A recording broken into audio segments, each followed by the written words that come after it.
So class 11th psychology chapter number 4 human development. Basically इस chapter में हम समझने वाले हैं किस तरह से एक ह्यूमन डेवलप होता है। आज के टाइम पर जो हम फिजिकली जिस तरह के दिखते हैं, क्या हम हमेशा से ऐसे थे? आज हम मेंटली जिस तरह से सोच पा रहे हैं, क्या हम हमेशा से ही इस तरह सोच सकते थे? नहीं। फ्रॉम कंसेप्शन, जिस टाइम से हम अपनी मदर की वॉम्ब में थे, until the moment of death, we change and differ in every aspect। Her aspect में हम चेंज होते हैं, हम डेवलप होते हैं। तो यही अब हम इस चैप्टर में समझने वाले हैं कि किस तरह से हम ये बने हैं जो हम आज हैं। उसके लिए सबसे पहले हमें समझना पड़ेगा कि डेवलपमेंट होती क्या है। सो development is the pattern of progressive, orderly and predictable changes that begins in the conception and continue throughout the life। यानी कि डेवलपमेंट एक ऐसी प्रोसेस है जिसके अंदर पैटर्न ऑफ प्रोग्रेसिव चेंजेस होते हैं। ऑर्डरली, प्रोग्रेसिव का मतलब क्या हुआ? प्रोग्रेसिव मतलब कोई ऐसी चीज जो स्टेडीली चलती रहे, वो होती है प्रोग्रेसिव। धीरे धीरे धीरे धीरे चलती रहे चलती रहे चलती रहे, हमेशा वो चीज चलती रहती है, ये होता है प्रोग्रेसिव का मतलब। देन ऑर्डरली, एक पर्टिकुलर ऑर्डर में कुछ चेंजेस हमारी बॉडी के अंदर होते हैं। मतलब ऐसा नहीं होता कि मेरा राइट हैंड बढ़ जाए और मेरा राइट लेग छोटा रह जाए। इस तरीके से हमारी बॉडी डेवलप होती है, एक पर्टिकुलर ऑर्डर उसके अंदर मेंटेन रहता है। देन प्रिडिक्टेबिलिटी, हमें ये पता होता है, जैसे फॉर एग्जांपल एक बच्चा किस टाइम तक कितना डेवलप कर जाएगा, एक बच्चा किस टाइम तक बैठना चालू हो जाए। जैसे 6 मंथ का अगर कोई बेबी है तो वो बैठना चालू कर देता है 6 मंथ तक। 2-3 मंथ के आसपास तक बेबी बैबलिंग चालू कर देता है। तो इस तरह से हम प्रिडिक्ट कर सकते हैं उसके चेंजेस को कि ये चेंजेस एक बच्चे के अंदर होते हैं जब वो डेवलप कर रहा होता है। सो इससे 3 टर्म्स निकल के आई। एक, डेवलपमेंट प्रोग्रेसिव होती है, ऑर्डरली होती है और प्रिडिक्टेबल होती है। इस पॉइंट को इसलिए थोड़ा सा लेंदी समझाना पड़ा क्योंकि ये बिल्कुल बेस है डेवलपमेंट का। बाकी सब हम जल्दी जल्दी समझेंगे। सो डेवलपमेंट क्या है? प्रोग्रेसिव, ऑर्डरली और प्रिडिक्टेबल चेंजेस जो कि कंसेप्शन से चालू हो जाती हैं और कब तक चलती है? Through out the life. जब तक हम जिंदा हैं तब तक डेवलपमेंट होती ही रहती है हमारे अंदर। देन सेकंड पॉइंट हम पहले ही डिस्कस कर चुके हैं, from conception to the death. ये हमेशा चलती रहती है और हम हमेशा हर एस्पेक्ट में बदलते रहते हैं। It involves both growth and decline as observe during old age. अब इस डिक्लाइन को समझने के लिए बेस्ट एग्जांपल है ओल्ड एज का। तो जब कोई पर्सन ओल्ड होता है उस टाइम पर उसकी मेमोरी धीरे धीरे वीक होने लग जाती है, डिक्लाइन होने लग जाती है, उसकी याद रखने की कैपेसिटी कम हो जाती है। तो वो डिक्लाइन जो पार्ट है, यानी कि अब कुछ चेंज तो वहां पर भी हुआ पर वो डिक्लाइन हुआ, तो वो भी डेवलपमेंट है। डेवलपमेंट के अंदर सिर्फ जो चीजें बढ़ रही हैं वो नहीं आती, डेवलपमेंट इंक्लूड्स एवरीथिंग। इसके अंदर ग्रोथ भी होगी, इसके अंदर डिक्लाइन भी होगा। Then it is influenced by an interplay of biological, cognitive and socio emotional processes. यानी कि ये जो डेवलपमेंट है ये इन 3 चीजों का इंटरप्ले है। मतलब ये तीनों चीजें मिलके हमें डेवलप करवाती हैं, हमारी बायोलॉजिकल प्रोसेसेस, हमारी कॉग्निटिव प्रोसेसेस और हमारे सोशियो इमोशनल प्रोसेसेस। अब बायोलॉजिकल प्रोसेस हमारी हो गई डेवलपमेंट ऑफ जीन्स एक्सेट्रा, जो सब बातें हमने चैप्टर 3 में पढ़ी। बायोलॉजिकली किस तरीके से हम डेवलप करते हैं, किस क्या क्या चीज़ें हमारे अंदर होती हैं, वो सब चीज़ें इस बायोलॉजिकल प्रोसेस के अंदर आ गई। और कॉग्निटिव प्रोसेस क्या होता है? कॉग्निशन का बेसिक मतलब होता है जो भी कुछ हमारे माइंड के अंदर हो रहा हो, हमारे ब्रेन के अंदर एक्टिविटीज जो होती हैं उनको मेनली कहा जाता है cognitive processes, cognitive activities. So development related to all the mental activities वो सब आती हैं कॉग्निटिव प्रोसेस में। उसके बाद सोशो इमोशनल प्रोसेस में आता है हमारा बाकी लोगों से रिलेशन कैसा है, क्योंकि हम सोसाइटी से ही अपने इमोशंस को कनेक्ट करते हैं। तो किस तरीके से हमारा रिलेशन है, इंटरेक्शन है बाकी लोगों के साथ, वो सब चीज़ें आती हैं हमारी सोशो इमोशनल प्रोसेसेस में। सो डेवलपमेंट इन तीनों प्रोसेसेस का इंटरप्ले है। इन शॉर्ट ये तीनों मिलके ही हमारी डेवलपमेंट को इन्फ्लुएंस करते हैं, अलग अलग नहीं होते, ये इंटरवुवन होते हैं और डेवलपमेंट को एज अ होल ही ये ट्रीट करते हैं। So now let's move forward to one of the most important topic of this chapter.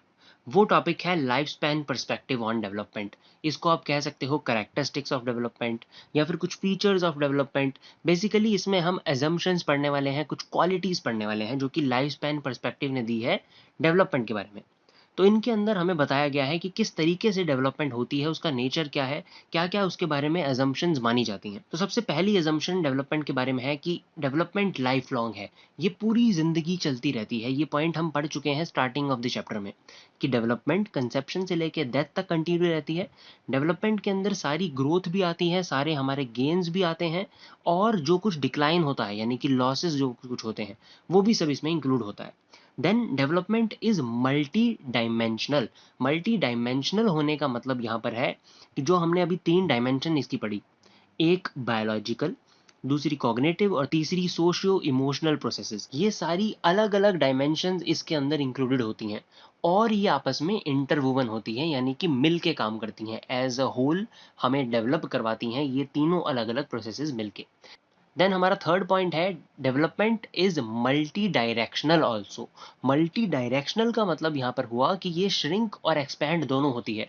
यहाँ पर 3 बार ये एक ही चीज आपकी बुक में रिपीट करी गई है, श्रिंक, एक्सपैंड, गेन्स, लॉसेस, और ये जो हमने पहले बात करी थी ग्रोथ और डिक्लाइन, ये तीनों ही सेम चीज को टारगेट करती हैं जो हमने ओल्ड एज वाले एग्जाम्पल से समझा था।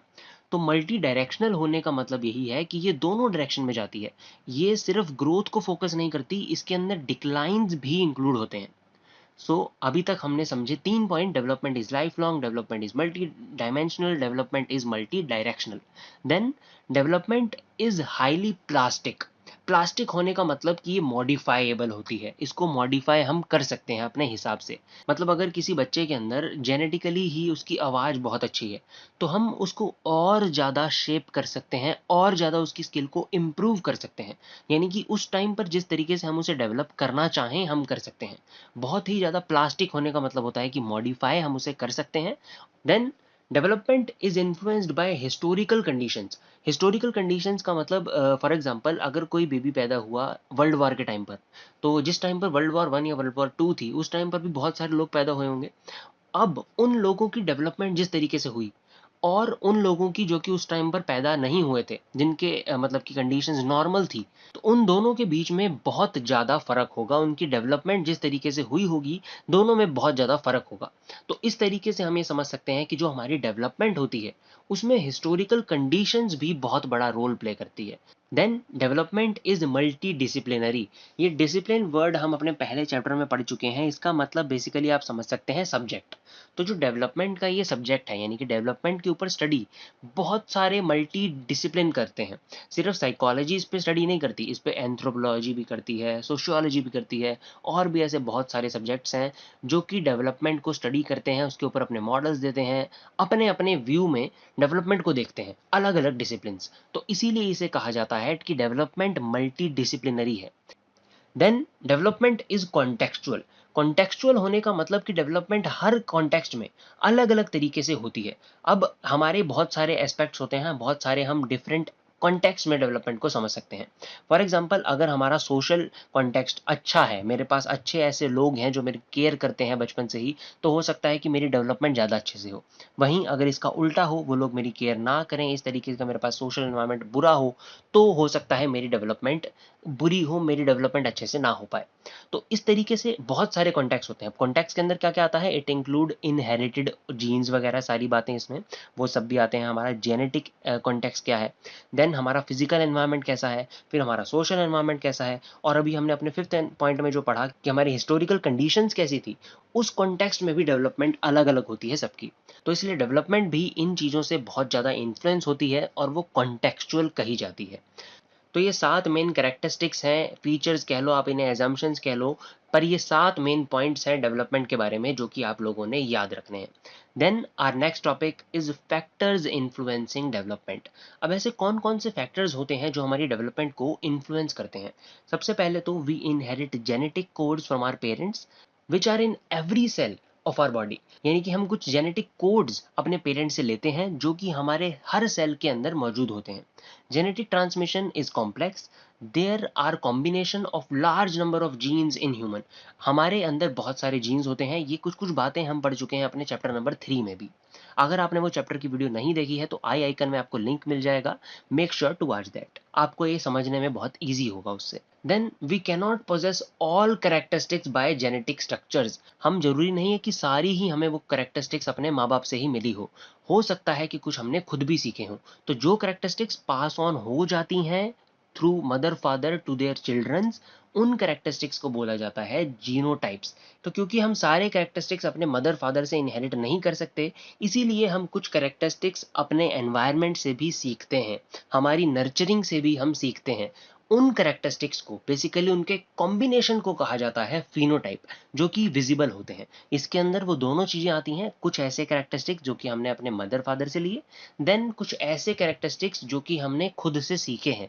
उनके कॉम्बिनेशन को बोला जाता है बेसिकली, जो कि ऑब्जर्व होके बाहर आते हैं, जिनको कि बाकी लोग मेजर कर सकते हैं। वो कैरेक्टरिस्टिक्स होती हैं हमारी phenotype. Genes provide distinct blueprint to develop, यानी कि जीन्स कुछ ऐसे ब्लूप्रिंट हमें प्रोवाइड कराते हैं जिनके थ्रू हम डेवलप होते हैं, यानी कि किस तरीके से हमारी बॉडी में डेवलपमेंट होगी ये हमारे जीन्स ही तय करते हैं। Genes do not exist in isolation and development occurs within the context with environment but limitation set by genes. It makes everyone unique. अब इस पॉइंट को समझने के लिए हम बहुत अच्छा एग्जांपल ले सकते हैं। ये माना जाता है कि जो हमारा IQ होता है, जो हमारा इंटेलिजेंस होती है, उसको जीन्स हमारे एक उसकी रेंज सेट कर देते हैं। फॉर एग्जांपल मेरा IQ 90 से 95 के बीच बीच में रहेगा, ये सेट कर देते हैं जीन्स। अब उसके बाद ये 95 की तरफ को जाएगा या फिर ये 90 की तरफ को जाएगा, ये डिपेंड करता है मेरे एनवायरनमेंट पे। मेरे आसपास का एनवायरनमेंट कैसा है, मेरा सोशल कॉन्टेक्स्ट कैसा है, किस तरीके का माहौल में मैं हूँ, उन सब चीज़ों पे बेसिकली ये डिपेंड करता है। इनको कहा जाता है नर्चरिंग, किस तरीके से पालन पोषण हुआ एक बच्चे का। ये नर्चरिंग बेसिकली उस रेंज के अंदर अंदर घुमाती है IQ को, कि किस तरफ को वो जाएगा, कम की तरफ को या ज़्यादा की तरफ को। पर जो हमारे जीन्स होते हैं, जेनेटिक फैक्टर्स, उन्होंने एक लिमिटेशन यहाँ पर सेट कर दी कि 90 से 95 ही रह सकता है। तो ये बताया गया है इस पॉइंट के अंदर। देन सेंड्रा स्कार, ये नाम याद रखने वाला है इस चैप्टर में। तो इन्होंने ये माना था कि the environment parents provide for their children, जो भी एनवायरमेंट पेरेंट्स अपने चिल्ड्रन को प्रोवाइड करते हैं, वो भी काफ़ी हद तक डिपेंड करता है कि उनके खुद की जेनेटिक प्री डिस्पोजिशन कैसी है। यानी कि हमारे जो पेरेंट्स हैं, उनके अंदर जिस तरीके के जीन्स हैं, उनके माता पिता के थ्रू जो उनके अंदर आए थे, उस पर भी ये बात बहुत हद तक डिपेंड करती है कि किस तरीके का एनवायरनमेंट वो हमें प्रोवाइड करवाएंगे।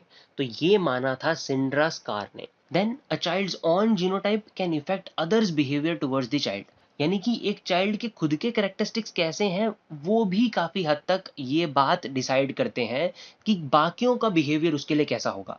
इसको समझने के लिए हम एक एग्जांपल ले सकते हैं। अगर आपके सामने इस टाइम पर दो लोग खड़े हैं और एक आपसे बहुत र्यूडली बात करता है और एक आपसे काफ़ी पोलाइटली बात करता है, तो आप ऑफ कोर्स जो बात पोलाइटली कर रहा होगा उसके साथ अपना इंटरेक्शन ज़्यादा रखेंगे।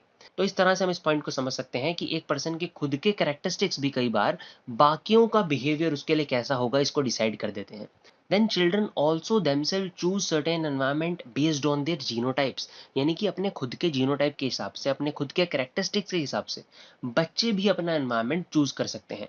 मतलब कि अगर कोई बच्चे की बचपन से ही वॉइस काफ़ी अच्छी है, काफ़ी मेलोडियस उसकी वॉइस है, तो उसको सिंगिंग में इंटरेस्ट अगर है, अब उसको ये लगेगा कि मैं ज़्यादा सिंगिंग वाले माहौल में, जहाँ पर मेरे आसपास इंस्ट्रूमेंट्स हों, इस तरीके के माहौल में वो रहना ज़्यादा पसंद करेगा और ऐसे ही माहौल में वो रहने लग जाएगा। और वहीं अगर कोई ऐसा बच्चा है जिसके अंदर एक स्पोर्ट्स का एटीट्यूड है, बचपन से ही स्पोर्ट्स उसको काफ़ी खेलना अच्छा लगता है, उसके अंदर कैरेक्टरिस्टिक्स के स्पोर्ट्स वाले ज़्यादा हैं, तो उसको म्यूजिशियन वाला एनवायरनमेंट अच्छा नहीं लगेगा, उसे स्पोर्ट्स वाला एनवायरनमेंट ज़्यादा अच्छा लगेगा। तो इसलिए बच्चे खुद भी अपने एनवायरनमेंट को चूज़ कर सकते हैं अपने जीनोटाइप के हिसाब से। देन लास्ट पॉइंट में हमें ये समझना है कि जो हमारी एनवायरमेंटल इन्फ्लुएंसेस हम पर होती है, वो भी बहुत कॉम्प्लेक्स होती है, जस्ट लाइक आवर जीन्स। जिस तरीके से हमारा जेनेटिक इनहेरिटेंस बहुत कॉम्प्लेक्स होता है कि क्या जीन्स आएगा, किस तरीके से हम डेवलप करेंगे उसकी वजह से, उसी तरह से हमारे ऊपर जो एनवायरनमेंट के इन्फ्लुएंसेस होते हैं, उनको भी समझना बहुत कॉम्प्लेक्स है। तो बेसिकली इन शॉर्ट इसमें हमने समझा कि किस तरीके से हमारे जीन्स और हमारे एनवायरमेंटल फैक्टर्स इन्फ्लुएंस करते हैं हमारी डेवलपमेंट को। सो नाउ अगर आप इस वीडियो को शुरुआत से देख रहे हैं तो I think you need a break now. 5-10 minute का आपको ब्रेक लेना चाहिए। And thank you so much for watching. So now the next topic is context of development. So Bronfenbrenner gave the contextual view of development which emphasized the role of environmental factors in development. अब जो हमारे environmental factors हैं development के, उनके ऊपर emphasise दिया bronze फेन banner ने। तो बेसिकली इस मॉडल को हम समझने वाले हैं कि उन्होंने क्या बात कही थी, कि किस तरह से एनवायरनमेंट हमारे बिहेवियर को शेप देती है, हमारी डेवलपमेंट को एम्फेसाइज करती है। तो सबसे पहली बात उन्होंने ये बोली थी कि जो इंडिविजुअल है वो अलग-अलग तरीके की सराउंडिंग से घिरा होता है। उसके पास बहुत सारे लोग होते हैं, बहुत तरीके की सराउंडिंग्स होती हैं। अब जिस भी सराउंडिंग में वो इंडिविजुअल रहता है, उसको जो भी चीज़ें आस-पास से सराउंड करती हैं, वो सभी चीज़ें उसकी डेवलपमेंट को अफ़ेक्ट डालती हैं। ये मेन कोर बिलीफ था इस पूरे मॉडल के पीछे का। कि जो भी हम जिस भी सराउंडिंग में रहते हैं, वो सराउंडिंग हमें अफेक्ट करती है, हमारे डेवलपमेंट को अफेक्ट करती है। सबसे इंटीमेट, सबसे पहली, सबसे जो हमारे पास होती है, उस सराउंडिंग को उन्होंने नाम दिया हमारा माइक्रो सिस्टम। तो हमारे माइक्रो सिस्टम के अंदर आती है हमारी family, school, peer group, neighbours और हमारी कुछ रिलीजियस सेटिंग्स, यानी कि जो जैसे अगर आप क्रिश्चियन हैं तो चर्च, अगर आप हिंदू कम्युनिटी से बिलोंग करते हैं तो फिर मंदिर, अगर आप मुस्लिम कम्युनिटी से बिलोंग करते हैं तो मस्जिद, अगर आप सिख कम्युनिटी से बिलोंग करते हैं तो आपका गुरुद्वारा। तो ये सारी चीज़ें आ गई रिलीजियस सेटिंग्स के अंदर। नेबरहुड आपको पता ही है कि आपके आसपास का जो सारा नेबरहुड है। देन हमारा पीयर्स, हमारे फ्रेंड सर्कल, स्कूल हमारा, हमारी फैमिली, ये सब चीज़ें होती हैं हमारी माइक्रो सिस्टम के अंदर। तो इन्होंने बोला कि सबसे पहले तो हमें ये अफेक्ट करती हैं, हमारा माइक्रो सिस्टम, मतलब कि हमारी सारी सराउंडिंग्स हमारी डेवलपमेंट को अफेक्ट डालती हैं, ये मानना था ब्रॉन फेन बेनर का। उसमें से सबसे पहली जो सराउंडिंग है, उसको उन्होंने नाम दिया माइक्रो सिस्टम, जो कि हमारे सबसे करीब होती है। उसके बाद एक चीज उन्होंने बोली मेसो सिस्टम। तो मेसो सिस्टम के अंदर हम बात करते हैं जब माइक्रो सिस्टम के एजेंट्स का आपस में इंटरेक्शन हो, तो वो इंटरेक्शन भी हमारी डेवलपमेंट को अफेक्ट करता है। अब इस इंटरेक्शन को हम कह सकते हैं जैसे कि पीटीएम, आपका स्कूल और ये जो फैमिली है, ये दो एजेंट्स माइक्रो सिस्टम के अंदर के जब इंटरेक्ट करे, उसको नाम दिया जाता है पीटीएम। तो पेरेंट टीचर मीटिंग के अंदर अगर आपके आपके बारे में स्कूल वालों ने गलत कुछ बोल दिया कि बच्चा तो पढ़ता नहीं है, बहुत इसकी कंप्लेंट्स वगैरह इस तरीके से बातें हुई, तो जो आपकी फैमिली का रिएक्शन होगा, वो नेगेटिव जो रिएक्शन होगा, उसका भी आपकी डेवलपमेंट पे फ़र्क पड़ेगा। बेसिकली जब माइक्रो सिस्टम के अंदर वाले ये एजेंट्स आपस में इंटरैक्ट करते हैं, तो उसका जो इफ़ेक्ट हमारे ऊपर पड़ता है, वो सारा मतलब इंटरैक्शन आता है मेसो सिस्टम के अंदर। देन एक्सो सिस्टम। एक्सो सिस्टम ऐसा सिस्टम है, ऐसी सराउंडिंग है जिसमें कि एक चाइल्ड डायरेक्टली पार्ट नहीं लेता, तब भी वो इसको इफ़ेक्ट करने में कैपेबल होती है। वो सिस्टम, वो सराउंडिंग कैपेबल होती है, उसकी डेवलपमेंट को अफेक्ट कर सकती है। तो इसको अब हम एक एग्जांपल से समझ सकते हैं कि कोई मिस्टर ए एक पर्सन है, वो अपने जॉब फील्ड में गए, अपने वर्क प्लेस के अंदर गए। अब वहाँ जाकर उन्होंने अपने बॉस से अपील करी कि मेरे को प्रमोशन चाहिए एंड ऑल, मैं काफ़ी ज़्यादा काम करता हूँ और उस तरीके से मेरे को सैलरी नहीं मिलती उसकी। बट बॉस ने उस टाइम पर उनकी बात नहीं सुनी, उनको इंसल्ट कर दी और बहुत खरी-खोटी सुना दी और उनको वापस भेज दिया कि भैया ऐसे नहीं हो सकता आपकी प्रमोशन।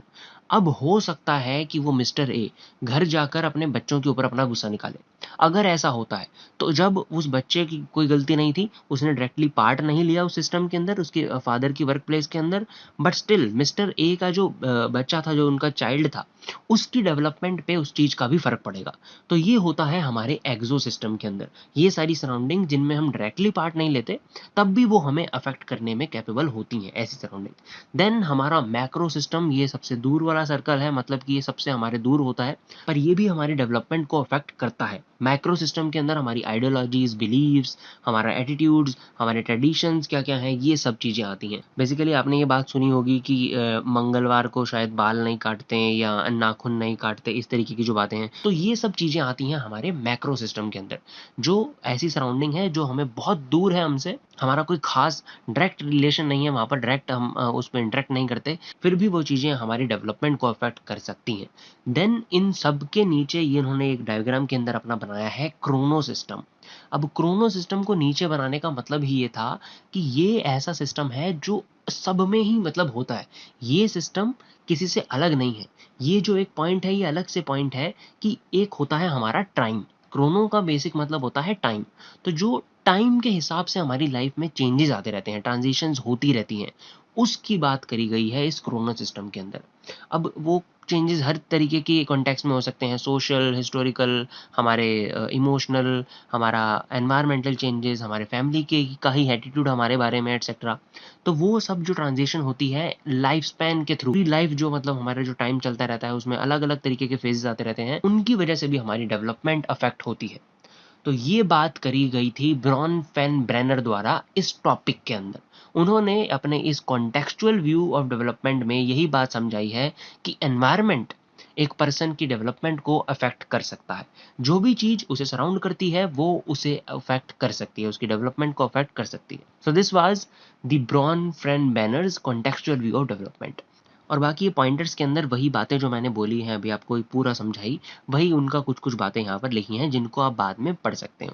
और ये जो एक पॉइंट है थोड़ा सा अलग है कि as per researchers child's impoverized environment can make him her disadvantage in learning। अब impoverized का यहाँ पर मतलब होता है बेसिकली गरीबी या ऐसा एनवायरनमेंट जिसमें कि आपके पास पूरी रिसोर्सेज नहीं है। तो उस तरीके का अगर एनवायरनमेंट हो तो भी बच्चे की लर्निंग पे बहुत फर्क पड़ सकता है। ये बेसिकली वही सब एनवायरनमेंट की बातें यहाँ पर करी गई हैं कि एनवायरनमेंट हमारे डेवलपमेंट को अफेक्ट कर सकता है। देन एक मॉडल दिया था ये इंडियन ने, दुर्गानंद सिन्हा। दुर्गानंद सिन्हा ने अपना मॉडल दिया 1977 में।